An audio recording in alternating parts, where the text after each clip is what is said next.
नहीं होता। ये एक भावनात्मक, सीख देने वाली और अंत में प्रेरणादायक कहानी है। यहाँ कोई अपना नहीं होता। एक कहानी विश्वास, धोखे और आत्मनिर्भरता की प्रारंभ। शहर के कोने में बसी एक पुरानी सी झोपड़ी में रहता था एक साधारण इंसान। उसका जीवन बहुत संघर्षपूर्ण था। माँ बाप बचपन में ही गुजर गए थे और उसका कोई भाई बहन नहीं था। मेहनत मजदूरी कर वो अपना पेट पालता, दिन भर इंटोता, रात को थक कर उसी टूटी चारपाई पर सो जाता। फिर भी उसके दिल में एक उम्मीद थी, कोई तो होगा जो मेरा अपना होगा, जो मुझे समझेगा, चाहेगा। कहानी का मोड़। एक दिन जब रघु सड़क किनारे काम कर रहा था, एक घायल कुत्ता उसके पास आकर गिर पड़ा। रघु ने उसे उठाया, साफ किया, खाना दिया और अपने घर ले गया। उसने उसका नाम रखा शेरू। शेरू उसके लिए सब कुछ बन गया, दोस्त, परिवार और साथी। जब रघु काम से लौटता, शेरू दौड़कर गले लग जाता। अब रघु को लगता कि अब मैं अकेला नहीं हूँ, अब एक अपना है। लेकिन जिंदगी हमेशा एक जैसी नहीं रहती।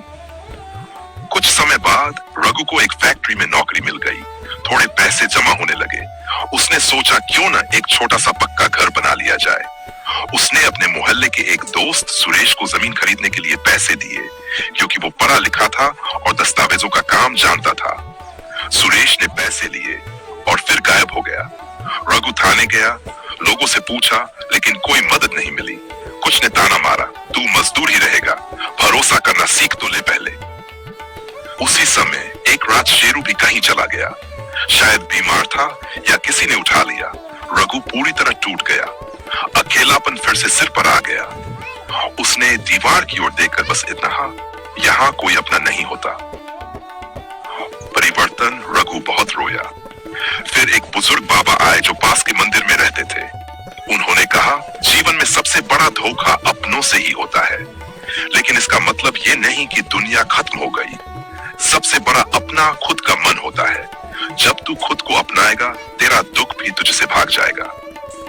रघु ने उसी पल से खुद को बदलने की ठान ली। नया जीवन। रघु ने मेहनत जारी रखी, लेकिन अब वह दूसरों पर निर्भर नहीं रहा। वह खुद सरकारी दफ्तरों में जाकर जानकारी लेने लगा, थोड़ा थोड़ा पढ़ना सीखा और साल भर में उसने अपने नाम एक छोटी सी जमीन खरीद ली। अब उसके पास एक छोटा घर था और उसने वही एक छोटी सी चाय की दुकान खोल ली। जो ग्राहक आते, उनसे वह मुस्कुरा कर कहता, अपने को देखिए साहब, बाकी सब तो मेहमान हैं इस जीवन में।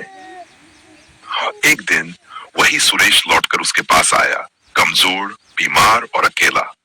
रघु ने उसे देखा, पानी दिया, लेकिन सिर्फ इतना कहा, मैंने अब सीखा है कि यहाँ कोई अपना नहीं होता, लेकिन इसका मतलब ये नहीं कि हम खुद को दूसरों जैसा बना ले।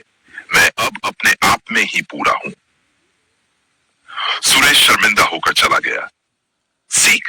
कभी कभी जिंदगी हमें ऐसे मोड़ पर लाकर खड़ा कर देती है जहां लगता है कि यहाँ कोई अपना नहीं है, लेकिन असल में जब हम खुद को अपना बना लेते हैं तो न दुनिया की बेरुखी दुख देती है, न अपनों का धोखा।